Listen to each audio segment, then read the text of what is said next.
यशवंत भोसले, माझं गाव बेंबळे, तालुका माढा, जिल्हा सोलापूर.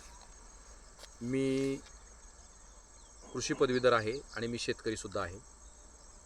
आज महाराष्ट्र विधिमंडळामध्ये महाराष्ट्राचे मुख्यमंत्री आदरणीय देवाभाऊ यांनी बजेट सादर केलेलं आहे. या बजेटकडं कृषी पदवीधर किंवा शेतकरी म्हणून पाहताना मी या बजेटला 100 पैकी 100 मार्क देतो.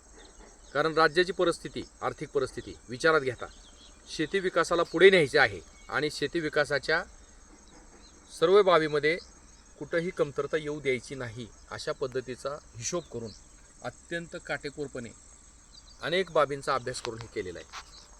जर आपल्याला शेती पुढे न्यायची असेल तर त्याच्यासाठी सगळ्यात महत्त्वाचं म्हणजे इन्फ्रास्ट्रक्चर शेतीमध्ये आणि गुंतवणूक, ह्या दोन गोष्टीवर या बजेटमध्ये अत्यंत चांगला इफेक्ट करणारं तरतुदी केलेली आहे. त्यानंतर दुसरा विषय म्हणजे शेतीमध्ये नवीन तंत्रज्ञान, हे AI पॉलिसी जी आहे महाराष्ट्र शासनाची, त्याचा अंतर्भाव करून कृत्रिम बुद्धिमत्तेचा जास्तीत जास्त वापर जर आपण केला तर जगभरातलं सर्व ज्ञान आणि इथलं उपलब्ध ज्ञान स्थानिकचं याची सगळी गोळाबेरीज करून आपल्याला शेतकऱ्यांपर्यंत योग्य ते तंत्रज्ञान आणि आधुनिक तंत्रज्ञान पोहोचवणं सोपं जाणार आहे. तिसरा मुद्दा जो आहे ते मार्केट लिंकेजचा आहे.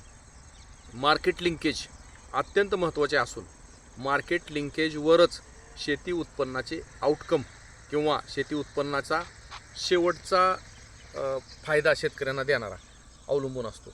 त्यासाठी सुद्धा अनेक स्कीम्स आणि मार्केट इंटिग्रेशन याद्वारे देवेंद्र दादा फडणवीस यांनी यामध्ये तरतूद केलेली आहे.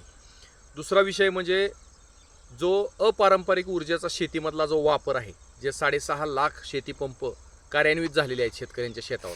आता माझ्या गावाचं जर वैशिष्ट्य सांगायचं म्हणलं तुम्हाला तर माझ्या गावामध्ये 6,500 एकर कल्टिवेबल लँड आहे आणि आम्ही ह्या शेतीपंपाच्या विनियोगामध्ये आणि शेतीपंपाच्या वापरामध्ये माझं गाव हे पश्चिम महाराष्ट्रामध्ये आघाडीवर आहे. आमच्या गावामध्ये 800 सोलर पंप बसलेले आहेत आणि ह्याचं सर्व श्रेय मी आदरणीय देवाभाऊंना देतो. यानंतर दुसरा विषय म्हणजे कर्जमाफीचा विषय.